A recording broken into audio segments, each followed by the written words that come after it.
Yet your soul has begun remembering that you were whole. Stop. Right there, right where you are. Do not move your thumb forward. Do not let your eyes escape to the next thing. Do not let the noise of the world steal what the heavens just set down in front of you. My beloved soul, I am speaking to you, not to the version of you that smiles during the day, not to the version of you that answers "I'm fine" when someone asks how you're doing. I'm speaking to the part of you that hides in the quiet, the part that has been holding a question so heavy that you stopped letting it out. I am speaking to the part of you that has been watching the world move and wondering if you will ever move with it again. And I need you to know, before anything else, that nothing about this moment is accidental. The way you found this video, the time of day, the weight you were carrying in your chest when you pressed play, the way your hand trembled a little, or the way your eyes softened without you telling them to, the fact that you almost didn't press play and pressed play anyway, the fact that you have been waiting for something to find you and something just did. This is not coincidence, this is correspondence, a letter that was written for you long before you had words to ask for it. The angels have been rehearsing it, the heavens have been holding it. And tonight, at this exact moment, it has found its way to you. Yet your soul has begun remembering that you were whole. Read those words again. But this time, do not read them with your mind. Read them with the deepest, oldest, most sacred part of you. The part that existed before the wounds, the part that remembered what wholeness felt like before anyone taught you to forget. You were whole, not partially, not almost, not on your way to becoming. You were whole. You have always been whole. And the heaviness you have been feeling, the loneliness that doesn't have a name, the exhaustion that sleep doesn't fix, the sense that something is missing even when everything is present, that heaviness is not a sign that something is wrong with you. That heaviness is the weight of remembering. It is the weight of a soul carrying a truth it has not yet spoken. It is the weight of a body holding a memory it has not yet released. It is the weight of a heart that knows it is loved, even when the mind has not yet been shown the evidence. Your soul is waking up. After years of survival, after years of holding yourself together with both hands, after years of pretending that the cracks weren't there, your soul is rising slowly, softly, like a sunrise that refuses to be rushed, like a flower that has been waiting under the snow, with no guarantee that the snow would ever lift, and that has decided to grow anyway, simply because growing is what flowers do. And that is why these words found you today. I am not here to flatter you. I am not here to entertain you. I am here to remind you. And what I am about to say, what I have been holding for you, is more important than anything else you will hear today. Pay close attention. Do not skim. Do not skip ahead. Every single sentence in this message is a thread in a tapestry the heavens are weaving right now, on your behalf, in real time. And the part of this message that is meant specifically for you is still coming. When it arrives, you will not be able to pretend you didn't hear it. You will not be able to unhear it. You will carry it with you into the rest of your day, into the rest of your week, into the rest of your life. The way you carry a song, you cannot stop humming. There is someone connected to your soul, someone whose name I will not speak, because the heavens do not speak names, only essences. This person has been carrying you inside them longer than you realize. And right now, in secret, in silence, in the hours when no one is watching, this person is breaking open. During the day, this person performs. They smile when the room requires it. They say the right words. They show up. They carry responsibilities that would crush most.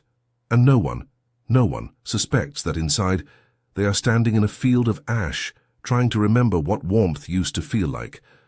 At night, when the world finally leaves them alone, the real life begins.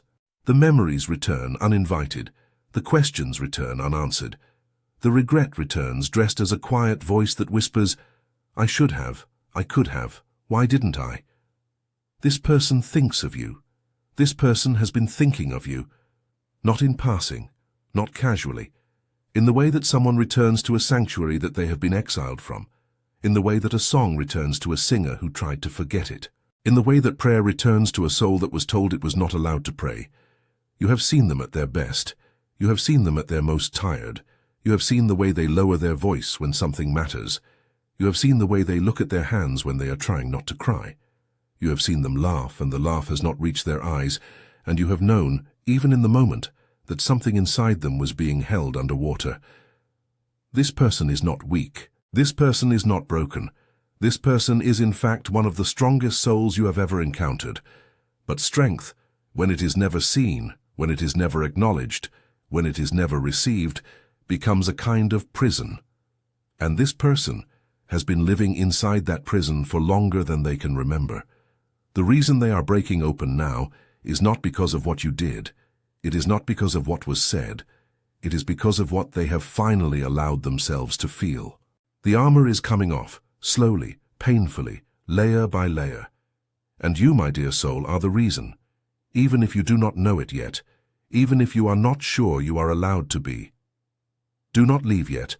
The next part of this message is the part that will change the way you see the rest of your week. I want to talk about you now, not the version of you that the world sees. The real you. You, my dear soul, are stronger than you have ever given yourself credit for. You have survived things that no one will ever fully understand. You have carried grief in your smile and longing in your laughter. You have shown up for people who could not see the cost of showing up for them. You have loved quietly. You have forgiven in places where forgiveness was not asked of you. You have grown in the dark, in secret, in silence, where no one applauded you. You have been the calm one, the one who listens, the one who notices when a room has shifted, the one who sees the person behind the performance and who loves that person quietly, without asking for anything in return. You have been the one who stayed after the others left. You have been the one who held the silence when the conversation got too heavy. You have been the one who translated pain into patience and who made it look effortless, even when it cost you your sleep, your appetite, your peace, and yet you have questioned your worth. You have wondered in the deepest hours of the night if your kindness was mistaken for weakness. You have wondered if your patience was mistaken for indifference. You have wondered if the person you have been becoming was being noticed by anyone at all. You have stayed when you wanted to leave. You have held on when you wanted to let go. You have forgiven when forgiveness cost you your sleep. You have loved when love was supposed to be the easiest thing in the world, and you have made it harder than it needed to be, because the other person could not meet you where you were. And through it all, you have been rebuilding yourself. Quietly, without announcements, without recognition. You have been learning in the dark how to be a person who is not diminished by the things that tried to diminish you. You have learned how to be alone without being lonely. You have learned how to be still without being empty. You have learned how to hold your own hand on the days when no one else's hand was there to hold. You have let go of friendships that no longer honored who you were becoming. You have stepped back from circles that asked you to shrink. You have chosen the harder path of growth over the easier path of belonging. And the cost of that choosing is something you carry in your body in the form of a tiredness that does not come from lack of sleep, but from the weight of being the only one who knows how much it took to become who you are. Listen to me carefully. It has been noticed. There is a witness you cannot see. There has always been a witness. A witness who watched every tear you swallowed. A witness who recorded every time you chose peace over revenge. A witness who kept count of the nights you could have broken but didn't. A witness who is now, in this very moment, asking the universe to show you what you have always deserved. You are not invisible. You were never invisible. You are in the middle of a season where invisibility has felt like a verdict, but it is not. It is a passage, and you are almost through it. The fact that you are here listening to these words tells me something the heavens have been waiting to confirm. Your soul is ready. Ready to remember, ready to receive, ready to step back into the truth of who you were before the world told you who you had to be. Stay with me. The next part of this message is the part that will move something inside you that has been still for too long. Now I want to take you inside the heart of this person connected to you. I want you to see what the world is not allowed to see. The things that happen behind closed doors, the things that happen in the dark, the things that happen in the seconds between sleeping and waking when the mind has no armor left. This person is not asleep, even when they are lying down. Their eyes are closed, but their mind is a theater. They are replaying conversations that ended too soon. They are listening to the silence where a word should have been. They are walking through rooms that no longer exist, touching furniture that no longer belongs to them, hearing a laugh that has been turned down so low in their memory that they have to press their ear to their own chest to hear it. This person has written messages to you. Many of them. Some of them were sent. Most of them were not. They have sat with their phone in one hand, their heart in the other, typing words that they have then watched disappear, character by character, into the backspace, because the moment they finished the sentence, the fear arrived, and the fear won. They have composed paragraphs at 2 a.m. and then deleted them because the light in the room felt too honest. They have started sentences that began with, "I just want you to know," and ended with a long silence, because the words after "no" never quite matched the size of what they were trying to say. They have typed your name into a search bar just to see if it still existed, just to see what shape it made in the box, just to feel the small click of the letters under their thumbs. They have scrolled past old messages the way a person walks past an old house they used to live in, slowly, breathing shallow, not stopping, not looking too long, but not being able to look away. They have caught themselves almost laughing at a memory, in a way that made the people around them look up, and then they have swallowed the laugh because explaining it would have meant explaining you. They have opened your name in their contacts. They have let their thumb hover over the call button. They have listened to the phone ring once, twice, and then pressed cancel because the courage ran out at the exact second the courage was needed. And after pressing cancel, they have set the phone down carefully, as if the phone were a sleeping child, and they have sat there in the dark, listening to the silence that the almost call left behind. And there have been nights, and there have been many, when this person sat on the edge of their bed in the dark, with their phone in one hand and their other hand pressed over their heart, trying to decide if reaching out would be a gift or a trespass. This person has been rehearsing your reunion, not once, not twice, many times, in the shower, on the way to work, in the seconds before sleep, when the mind begins to drift. They have imagined what they would say. They have practiced the tone. They have even imagined what your face would look like in the moment you heard them. And each time, the rehearsal has ended the same way, with this person stopping because they did not believe they had the right to say what they wanted to say. They have imagined your reaction, the small tilt of your head, the softening around your eyes, the way your shoulders might drop, the way your breathing might change. They have imagined themselves saying the first sentence out loud, just to feel what it would feel like in their mouth, and the sentence has always been too small for the size of what they carry. Inside, the war continues. Pride says, "Stay where you are. Stay safe. Stay hidden." Saudade says, "Go back. Apologize. Show up. Tell the truth." Fear says, "It is too late. The damage is done. The bridge is gone." Hope says, "Bridges are not destroyed. They are simply waiting for someone brave enough to step onto them first." And this person, my dear soul, is being slowly, slowly, slowly won over by hope. Not because hope is loud. Hope is the quietest voice in the room, but it is the one that does not leave. This person has cried in places they will never admit to. In the car with the engine running, in a parking lot where no one could see, in the bathroom with the water running so that no one could hear, in bed in the dark with the pillow turned over so that the tears would have somewhere quiet to land. They have laughed in public and felt nothing in their chest. They have said, "I'm good," and meant, "I'm drowning." They have nodded at the right moments while the inside of them was a small, trembling room with no windows. This person has pretended to be okay so many times that the pretending has become a kind of muscle, and the muscle has become a kind of prison, and the prison has become so familiar that they have started to mistake it for a home. But the soul does not accept prisons as homes. The soul, no matter how long it has been caged, remembers the sky. And the soul has been remembering, quietly, stubbornly, in secret. And the soul of this person has begun, at last, to remember yours. Do not skip.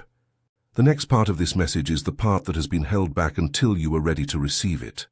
There was a moment that broke the resistance, a moment so small that the world would not have noticed it, but so vast that the heavens marked it. A moment when something inside this person shifted and there was no going back to the way things had been. I cannot tell you when. I cannot tell you where. But I can tell you what happened. Maybe it was a song that you once loved together, or a song that carried your voice in it, suddenly arriving on a random afternoon, threading through the air of this person's day like a thread of light that did not belong, and this person paused. The music kept playing, but the person stopped being in the room. The person was somewhere else. The person was with you.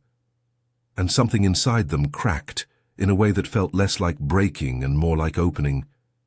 Maybe it was a place, a street, a corner, a doorway that this person walked past, and the geometry of the light or the color of a stranger's coat, or the way the wind moved, suddenly brought you to the front of their mind with such force that this person had to stop walking, had to lean against a wall, had to close their eyes.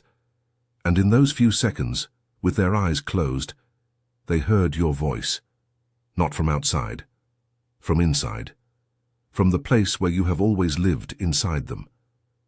Maybe it was a dream that didn't make sense when this person woke up, but that left a taste in their mouth that they couldn't shake for the rest of the day. A dream where you were there, a dream where nothing dramatic happened. You were just there.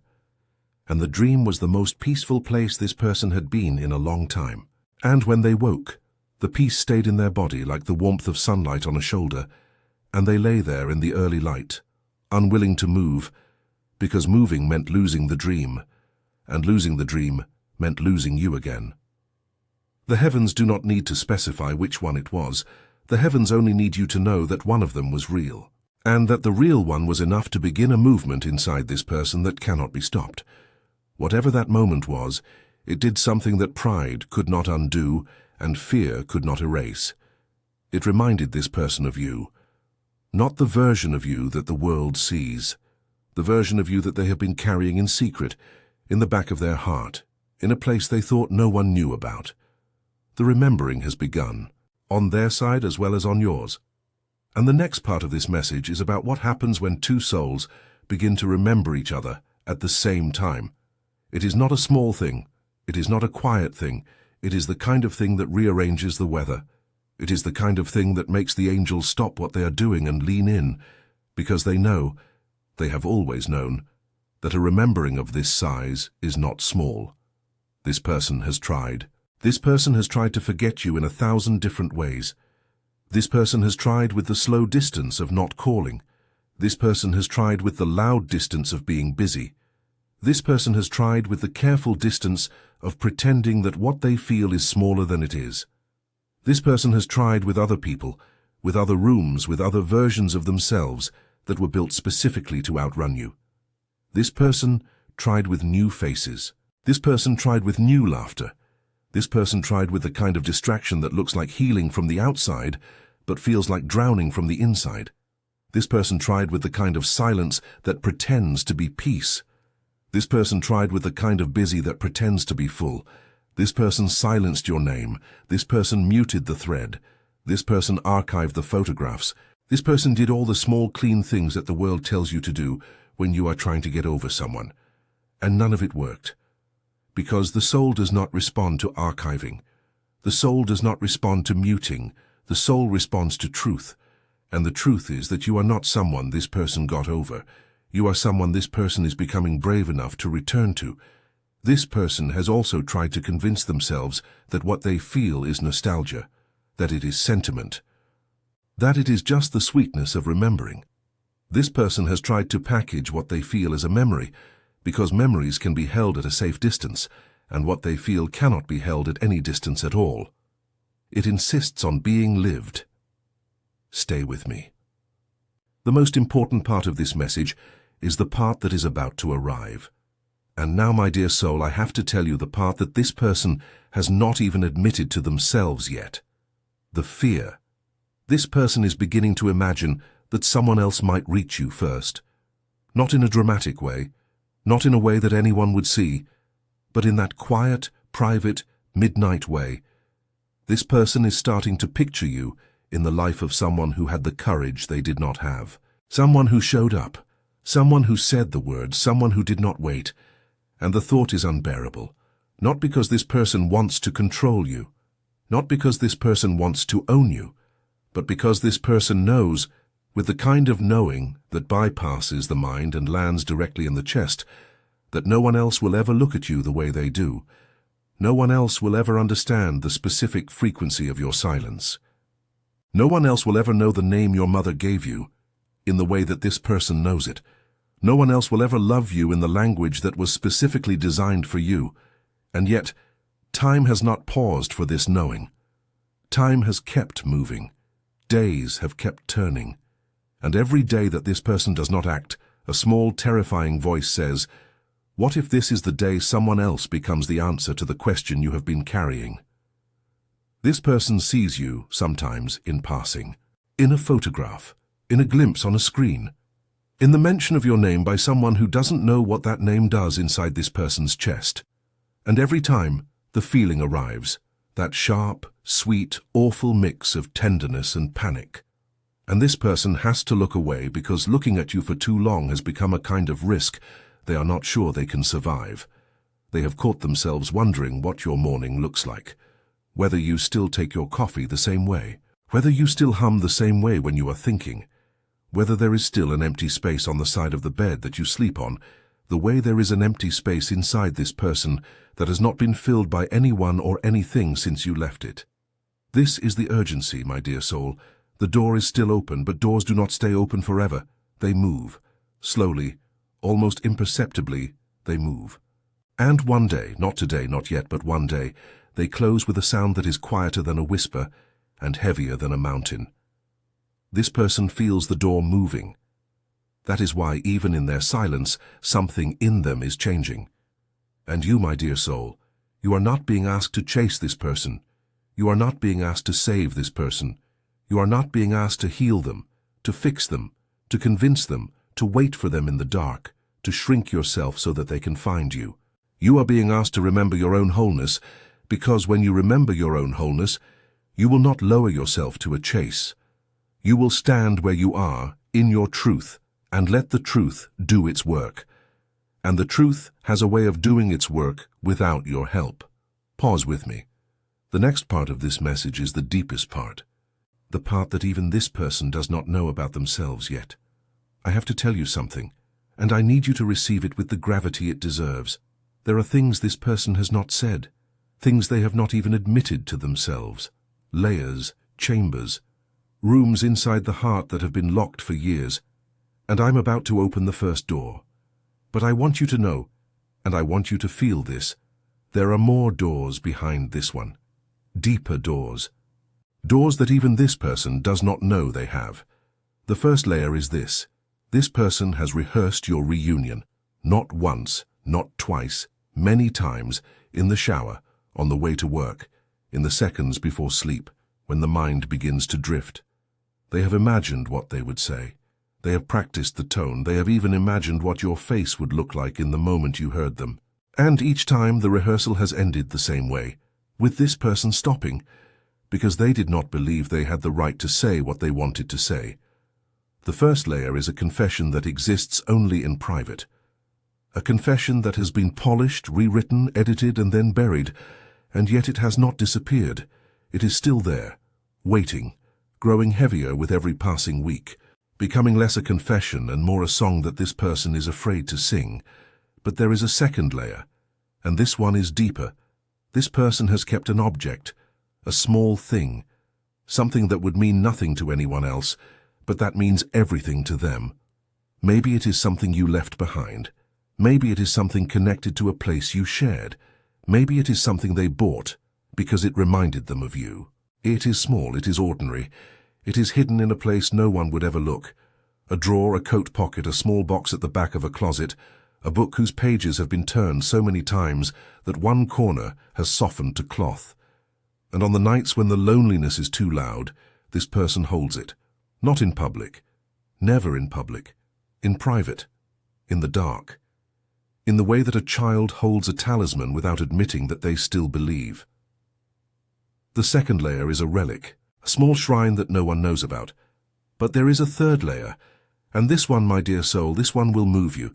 This person has talked about you, to someone they trust, maybe a friend, maybe a sibling, Maybe a quiet voice in a late-night conversation that went longer than it was supposed to. And that person, that trusted person, looked at them and asked the question that no one had been willing to ask. "What are you waiting for?" 3 words. 3 devastating words. And this person did not have an answer. They just sat there, holding the weight of the question. And the question did not go away. It is still there. It is in their chest right now, pressing against their ribs, asking to be answered. That conversation is the 3rd layer. A confrontation that did not end in a decision. But the decision is coming. The decision is closer than this person even realizes. But there is a 4th layer. And this is the one I almost did not speak. Because it is the most sacred. This person has prayed. Not casually. Not in the way that people say, "I'm praying for you," without ever closing their eyes. This person has knelt, has wept, has spoken your name to a God they were not even sure was listening, has asked in the dark, in the raw, in the stripped-down voice of someone with nothing left to lose, for the chance to be near you again. Not to possess you, not to control you, just to be near you, to stand in the same room as you, to hear your voice again, even from a distance, to smell the air you had just breathed, to be allowed one more time to exist in the same world as you, without the distance that pride has built. The 4th layer is a prayer that the heavens heard, and the heavens have not forgotten. The heavens do not forget prayers that are wept, only those that are performed. But there is a 5th layer, and this one, my dear soul, is the deepest. This person has made a decision that no one knows about, a decision that they have not yet acted on, but that is already as real as if it had been carried out. A decision to stop waiting, to stop hiding, to stop rehearsing and start arriving, to stop rehearsing the confession and start confessing, to stop hiding the object and start showing up with it in their hands, to stop letting the prayer be a whisper and start letting it be a life. A decision to walk into your world again, even at the cost of every defense they have built, even at the cost of every excuse they have rehearsed, even at the cost of the pride that has been their loudest companion and their worst enemy. The 5th layer is a decision already made, and it has not been announced yet, but it is on its way to you. But there is a 6th layer, and this one, my dear soul, is the one I have been asked to keep until the very end. The 6th layer is you. The 6th layer is the way you have been living your life since the last time this person saw you, the way you have been rebuilding, the way you have been holding your own head up, the way you have been refusing to become bitter, the way you have been quiet, not because you have nothing to say, but because you have decided that your peace is worth more than your vindication. The 6th layer is the mirror that this person has finally had the courage to look into, and in that mirror they did not see you. They saw themselves, they saw the version of themselves that they have been avoiding for years, the version that was brave, the version that was honest, the version that did not hide, the version that did not wait, and the looking has broken something in them, not into pieces, into openness. The 6th layer is the moment this person realized that they have not been missing you. They have been missing the version of themselves that existed in your presence, and that they cannot get that version of themselves back by staying away. They can only get it back by going back to the only place where that version of them ever lived, which is near you. What I have just revealed is the deepest part of the message, and what comes next is the part that will protect you. Do not go anywhere. The part you just heard is the part the heavens have been holding for years. The next part is the part that will keep your dignity intact. Now I need to say something to you, my dear soul, and I need you to receive it as carefully as everything else. What I have just told you is not a call to chase. It is not a call to wait by the phone. It is not a call to abandon the peace you have built. It is not a call to interrupt your own healing in order to heal someone else's hesitation. Listen to me. Your wholeness is not a bargaining chip. Your peace is not a price. Your time is not an offering to be laid at the feet of someone who has not yet had the courage to show up. If this person loves you, and I am telling you that they do, then their love will be proven in the only way love can be proven, with action, with consistency, with the willingness to stand in front of you in your truth and meet you there. Words without action are weather. They pass. They do not build. A confession that never arrives at the door is still a confession. But a confession that arrives at the door is something else entirely. It is a foundation. So I am not asking you to wait passively. I am not asking you to hope blindly. I am asking you to stand in your wholeness, to remember who you are, to refuse to lower the standard of how you allow yourself to be loved. You are not a backup plan. You are not a second option. You are not a place that someone returns to only when everywhere else has failed.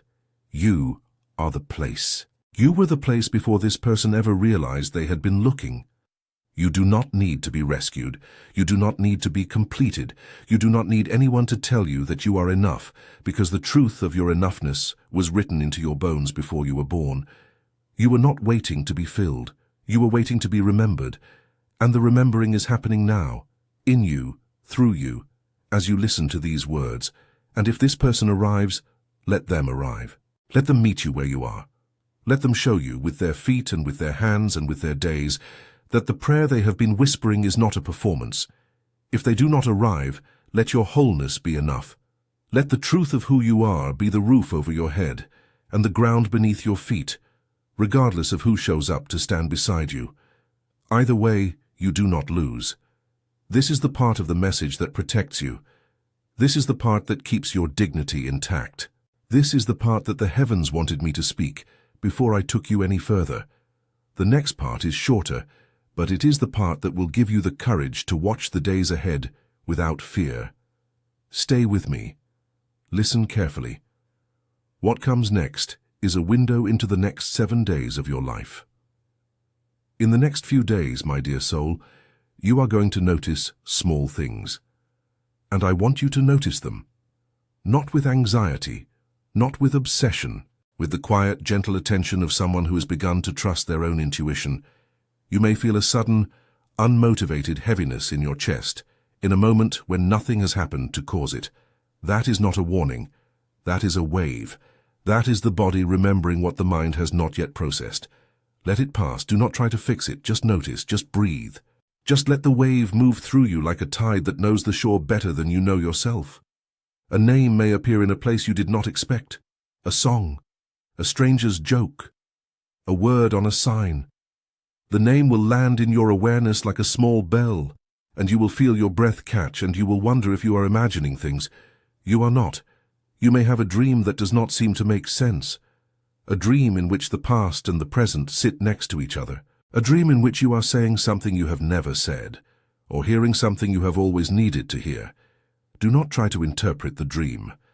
Just let it rest in you. The meaning will arrive later, quietly, in a moment when you are not looking for it. A notification may come, a message from a person you have not heard from in a long time, a view on a profile you thought no one was looking at, a small thing, a tiny thing, a thing the world would dismiss. But you will know. You will know what it is. And memory will come back to you in pieces, a laugh, a sentence, the way a hand used to fit a certain way, the way a sentence used to land at the end of a long day, the color of a particular morning, the smell of a particular season, a small moment you had not thought of in years, and it will come back with a clarity that feels almost physical, as if the memory has been waiting for you to be ready to receive it. You may notice your own reflection more often and find it less foreign than before. You may notice that the way you carry your shoulders has changed, that your chest is more open, that your breath moves more easily. These are not accidents. These are the body catching up to what the soul has already remembered. You may also notice that you begin to feel strangely calm about things that used to set you on edge. The way a particular silence no longer feels like a verdict. The way a particular question no longer feels like a wound. The way a particular memory no longer feels like a loss. These are not coincidences. These are the side effects of remembering. They are the body's quiet way of telling you that something has shifted, even when the mind has not yet found the words for it.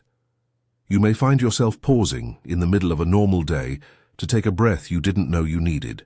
You may find yourself standing at a window for a moment longer than usual, watching the light change, without being able to explain why.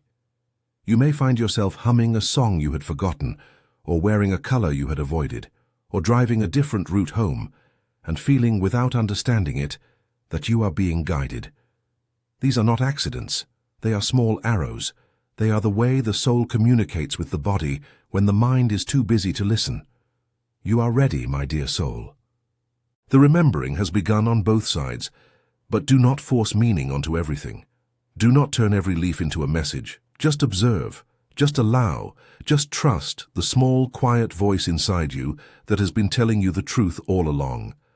The next part is the last part, and it is the part that the heavens have been holding for you since the moment you pressed play. This is the last part, and it is the part that will stay with you long after this video ends. And now, my dear soul, I take you to the edge. The edge is where the answer lives. The answer to the question you have been asking in silence for longer than you can remember. The answer to the prayer you have been whispering in the dark. The answer to the longing that has not left you, no matter how many times you tried to reason it away. The answer is close, closer than it has ever been. Closer than the breath you just took. Closer than the next heartbeat that is about to arrive in your chest. There is something about to happen. Something this person has been carrying. Something that has been moving toward you through the air, through the silence, through the years. Something that they have finally allowed themselves to act on. I'm going to tell you what it is. I'm going to say the words. I'm going to reveal the truth that the heavens have been holding in their hands, waiting for this exact moment, waiting for you to be whole enough to receive it. I am going to... And then, a knock. There is a knock at the door. Not at your door, at theirs. And this person, the one who has been rehearsing, hiding, praying, deciding, this person has just opened the door to find a face they did not expect. A face that has come to tell them something about you. A face that has come to ask them a question that will change everything. A face that has arrived at the exact moment when this person was about to act on the decision they have been carrying in secret. The face is someone this person trusts. Someone who has been watching this person from a distance. Someone who has seen with their own eyes the way this person has been carrying you. And the question that this face has come to ask is the same question that has been living in the chest of this person for longer than they have been willing to say out loud. The same question that has been knocking on the inside of their ribs every morning and every night. The same question that this person has been trying to drown with work, with distraction, with anything that moves.